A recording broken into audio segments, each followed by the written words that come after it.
उसका फ़ायदा मिल रहा है और उस हिसाब से अगले साल देखते हैं। अभी बजट में और बहुत कुछ देखने को मिलेगा। बजट में और भी बहुत कुछ देखने को मिलेगा। गोहिल जी,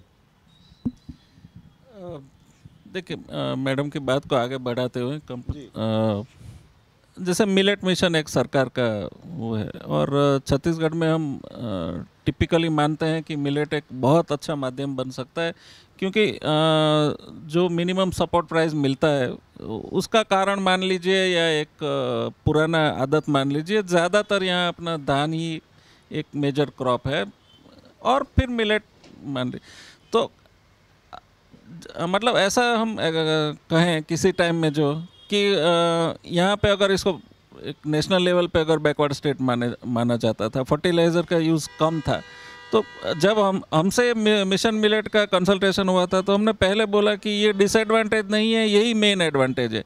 हमारे पास ऐसा एरिया है कि जहाँ सॉइल में कम से कम डैमेज हुआ है, ऑर्गेनिक में तुरंत ही उसको सर्टिफिकेशन में भी अगर जाना चाहे तो कन्वर्ट किया जा सकता है। तो जो आज से 20 साल पहले या 10 साल पहले डिसएडवांटेज था, आज हमारे लिए वो डिसएडवांटेज नहीं है, वो एक अपनी सबसे बड़ी स्ट्रेंथ बन सकती है। मिलेट के लिए ऑर्गेनिक सर्टिफिकेशन के लिए छत्तीसगढ़ सबसे मतलब जो कहे ना कि अच्छी पोजीशन में है। सवाल सिर्फ इतना है कि इसको मार्केटिंग सही शो पीस के तौर पे या जिसको कहेगा एग्जाम्पलरी मार्केटिंग की शो विंडो चाहिए। तो अगर जैसे एजुकेशन स्पेशलाइज इंस्टीट्यूट किए गए, अगर मार्केटिंग वाला एरिया भी थोड़ा पुश और बेहतर होता तो शायद मतलब जो ग्रामीण इकोसिस्टम है वो अच्छा दौड़ने में और हो सकता है। काफ़ी प्रयास हुआ है, फूड पार्क किए गए हैं, मैं ये नहीं कह रहा, लेकिन आगे का विजन ये रहेगा कि हाँ, भविष्य को देखते हुए जो योजना बनाई गई, हाँ, फूड पार्क बनाया गया हो और मुझे ये लगा कि दिशा तो बहुत क्लियर है, लेकिन समय शायद जब सरकार बनी है और मतलब इतना जल्दी में मतलब एक्सपेक्टेशन हो 100 डेज वाला एक फिनोमिना भी शायद यहाँ रहा है। तो ये फाइन ट्यूनिंग वाला कुछ ना कुछ आई एम श्योर कि जिस तरीके की कॉम्पिटेंसी दिख रही है तो नेक्स्ट ईयर में तो ये परफेक्ट पहले बजट के बन ही सकता है। तो वो चीज़ें कुछ न कुछ नई चीज़ें आएंगी, कुछ लगेगा कि उसमें संशोधन भी होगा। तो ये पहला बजट है और बजट के अनुरूप जो है बहुत सारी चीज़ें बदलती भी रहती हैं और जुड़ती भी रहती हैं। जी जी, आप कुछ कहना चाह रहे थे? नहीं, बस जैसे मैंने मिलेट वाला कहा उसी तरह डेयरी एक ऐसा सेक्टर है, क्योंकि रूरल इकोनॉमी के एंगल से डेयरी इस राज्य के लिए मतलब बहुत ही ज़्यादा मतलब ग्रोथ का रूम दे सकती है। लेकिन उसके लिए मान लीजिए चिलिंग प्लांट चाहिए आपका, ट्रांसपोर्टेशन का, तो वहाँ इंफ्रास्ट्रक्चर आएगा, रोड्स वगैरह भी है, सप्लाई लाइन कैसे बन पाती है, तो ये मसले रहेंगे। लेकिन जो लास्ट 5 साल में अगर मैं देखूँ तो इंफ्रास्ट्रक्चर में जो इवन अपने राज्य में विकास हुआ है, तो अब डेयरी को वाकई में उस लेवल पे लाने में बहुत दिक्कत नहीं होना चाहिए। ये ग्रोथ का एक बहुत बड़ा सेगमेंट आगे हो सकता है। हम बैंक की तरफ से वो हम इंडिपेंडेंटली कर रहे हैं, लेकिन यहाँ और भी मतलब पॉलिसी लेवल का इनपुट हो सकता है। कुछ राज्यों में डेयरी जिस लेवल पे है उस हिसाब से छत्तीसगढ़ में सारे इनपुट सही है, लेकिन उस लेवल पे डेयरी उद्योग नहीं पहुंच बहुत अच्छी बात गोहिल जी ने कही है, निश्चित रूप से इस पर विचार किया जाएगा। जी मुरली जी, अभी जैसे बजाज साहब ने कहा कि फॉरेन एक्सचेंज जो पॉलिसी की बात कही थी हमने, तो बेसिकली इसमें बच्चों को वहाँ सेटल करने की बात नहीं है। आज जापान या बाकी जो कंट्रीज़ हैं, इंक्लूडिंग आज अरेबियन कंट्रीज़ की हम बात करें, जो कभी एक समय में काफ़ी बैकवर्ड कम्युनिटी या बैकवर्ड क्षेत्र के रूप में जाना जाता था, उन्होंने अपने डिसेंट्रलाइजेशन और डिकल्चराइजेशन के बेसिस पर जिस तरीके से अपना आपका सस्टेनेबल डेवलपमेंट भी अपने आप को सिद्ध किया है, हम बच्चों को वहाँ पर सेटल नहीं करना चाहते। बेसिकली वहाँ के इनोवेशन को, वहाँ की टेक्नोलॉजी को हम छत्तीसगढ़ में लाना चाहते हैं।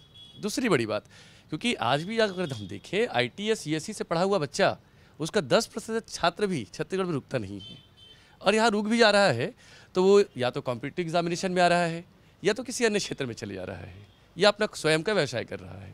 पर उस व्यवसाय में भी कहीं ना कहीं इनोवेशन की कमी है आज भी। आज देखिए, अभी जब स्टार्टअप रिपोर्ट आई हमारे यहाँ, छत्तीसगढ़ अगर आप देखें तो टॉप 25 से बाहर है। महाराष्ट्र जो है हमसे 20 टाइम्स आगे है। तो इसीलिए यूथ को अगर हम जब तक इनोवेशन के रास्ते में नहीं लाएंगे, तब तक कुछ नए भविष्य की उम्मीद कर पाना बड़ा कठिन होगा। दूसरी बात बजट को लेकर है, बजट में युवाओं को लेकर जिस तरीके से आदरणीय वित्त मंत्री साहब ने सोचा है कि जिस तरीके के हमारे छात्र सिर्फ छत्तीसगढ़ PCS या यहाँ के कॉम्पिटिटिव एग्जामिनेशन से बाहर निकलकर UP PCS या सेंट्रल गवर्नमेंट के एग्ज़ाम की ओर लगातार अग्रसित हों। इसके लेकर जो प्लान उन्होंने किया है, नालंदा परिसर जैसे नए संस्थानों का निर्माण हो, या दिल्ली में 2 नए हॉस्टल की बात हो, दूसरी बात बस्तर में नए इनोवेशन सेंटर के साथ साथ नए कोर्सेज की बात हो, हॉस्पिटल मैनेजमेंट की लेकर बातें उन्होंने रखी है। इन सब को अगर ओवरऑल देखें तो एक शानदार और सुव्यवस्थित तरीके के साथ, अच्छे विज़न के साथ बनाया गया एक बजट है, जो मुझे लगता है कि अब इस वर्तमान में तो शुरुआत के 4 ही महीने उस सरकार को, अगले 4.5 साल तक ये बजट जो है, जो आज हमने सोचा है, वो पूर्ण अगले 4-5 साल में दिखना शुरू हो जाए। आज जो हमने देखा है वो धीरे धीरे शहने शहने जो है आकार लेगा, रूप लेगा, और जो सोचा गया है, क्योंकि सोचा गया है और पूरा करने की जिम्मेदारी जो हम सब हैं उनकी है। अंतिम में हमारे एडिटोरियल डायरेक्टर मनोज सिंह बघेल जी से मैं कमेंट चाहूँगा कि वो जो है वो बताएं, और वहीं से जो है हम इस बजट की सबसे बड़ी चर्चा, छत्तीसगढ़ की सबसे बड़ी चर्चा, लाखों लोग आज हमें देख रहे हैं। हम आपसे यही कहना चाहते हैं कि छत्तीसगढ़ के विकास के लिए आपको भी जो है भागीदारी निभानी होगी, अपने अपने कर्तव्यों को हमें निभाना होगा, और निश्चित रूप से हर बजट जो है वो कुछ न कुछ लेकर आता है। ये बजट बहुत कुछ लेकर आया है और हमें उस दिशा में आगे बढ़ना है।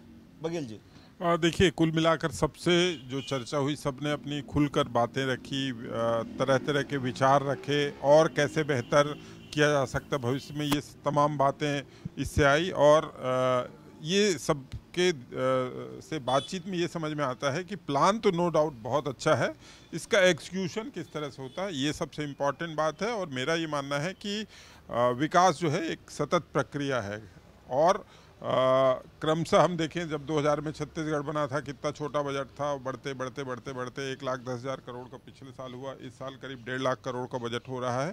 तो ये एक सतत प्रक्रिया है, और इसी तरह से हम साल दर साल देखते आ रहे हैं कि कुछ न कुछ जो कमियां थी उनको दूर किया जा रहा है, नई नई चीज़ें लाई जा रही, इनोवेशन हो रहा है, फिर उसमें कुछ कमी समझ में आएगी तो फिर आने वाले सालों में उसको ठीक किया जाएगा। तो इस तरह से मेरा मानना है कि एक विकास एक सतत प्रक्रिया है। तुलनात्मक रूप से देखेंगे तो साल दर साल चीज़ें ठीक होती जाती हैं, और हम देखेंगे कि जिस तरह से 2047 की कल्पना करते हुए इस बजट को तैयार किया गया है, और यदि ईमानदारी से इसका एग्जीक्यूशन होगा तो निश्चित तौर पर छत्तीसगढ़ जो है जल्द ही विकसित राज्यों की श्रेणी में शामिल होगा। तो आपने आज देखा सुना बजट पर इस महाबहस महाचर्चा पर क्या क्या बातें सामने निकल कर आई हैं। निश्चित रूप से हमारा छत्तीसगढ़ आगे की ओर बढ़ेगा, और वित्त मंत्री जी ने जो सोच और दूरदृष्टिता के साथ जिस बजट को रखे हैं, वो उस बजट को हम सबको आगे लेकर जाना है, यही हम सबकी उम्मीद भी है और सभी का यही मानना भी है। आप सभी का बहुत बहुत धन्यवाद। आप देखते रहिए लल्लूराम.com।